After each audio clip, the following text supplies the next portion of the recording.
तो अब आप लोगों से मेरा ये निवेदन है कि पूरी क्लास आप बहुत ध्यान से सुनना, समझना है। और मैं बहुत ईमानदारी के साथ कह रहा हूं, आप चाहे जो पैथी इस्तेमाल करना, मुझे कोई एतराज नहीं है।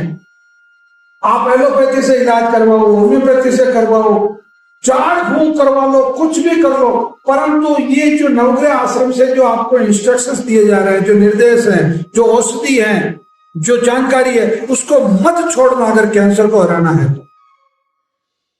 हम आप पे कोई पाबंदी नहीं लगा रहे हैं।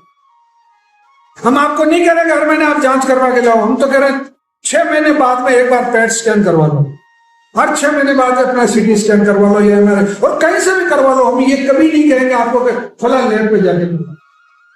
कोई तकलीफ, अच्छी बात है। बाकी जनरली डॉक्टर कहता है वहां से जाके करवा दो। दूसरा,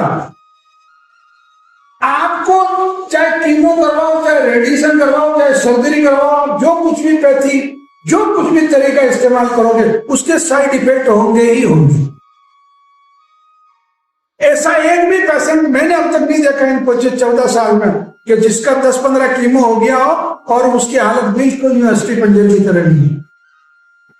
होती है स्वाभाविक।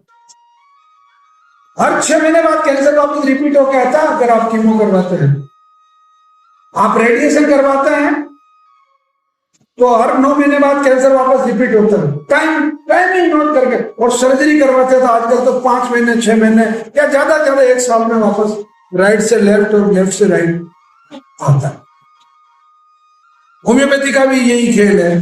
पर आयुर्वेद एकमात्र ऐसी चिकित्सा पद्धति है कि जिससे आपको कभी भी रिकरेंस नहीं होगा। इस बात की मैं जिम्मेदारी हूं। मतलब जितना कैंसर ठीक हो गया उतना फायदा।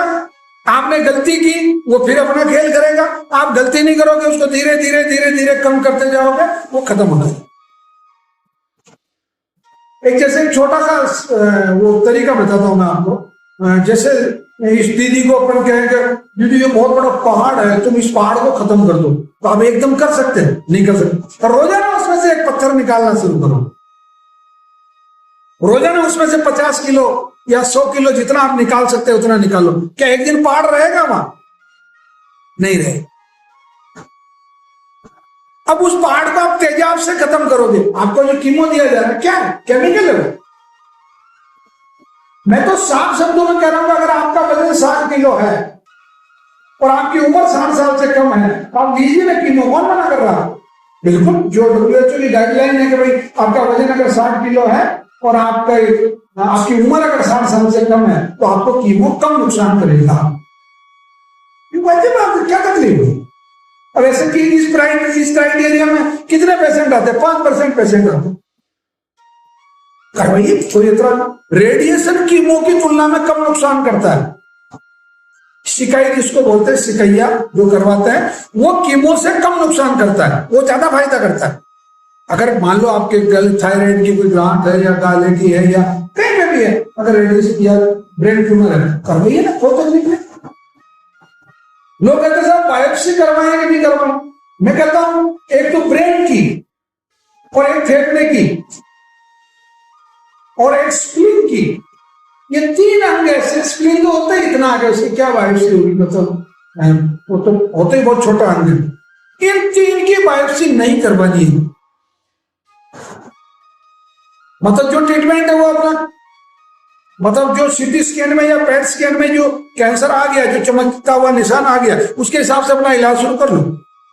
बाकी अगर ब्रेन की और फेफड़े की बायोप्सी करवा ली तो वो कैंसर बिल्कुल स्प्रेड होगा ही होगा।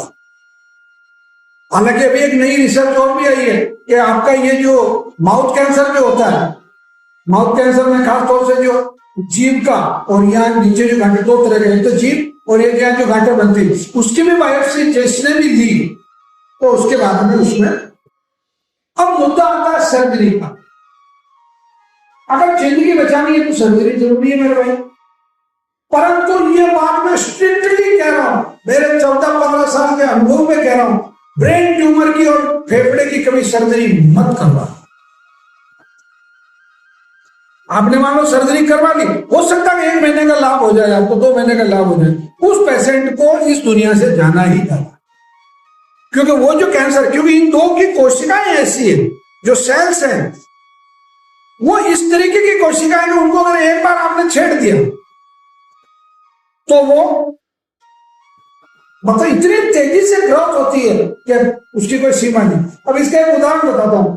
आपने नाम सुना होगा मधुमक्खी, मधु उसका नाम मक्खी है ना, ठीक। एक उसमें बड़ी वाली होती है और जो भंवर माल बोलते हैं, बड़ी बड़ी वाली मधुमक्खी, गोल्डन हनी बिन, एक उससे छोटी वाला, और एक मक्खी होती मक्खी।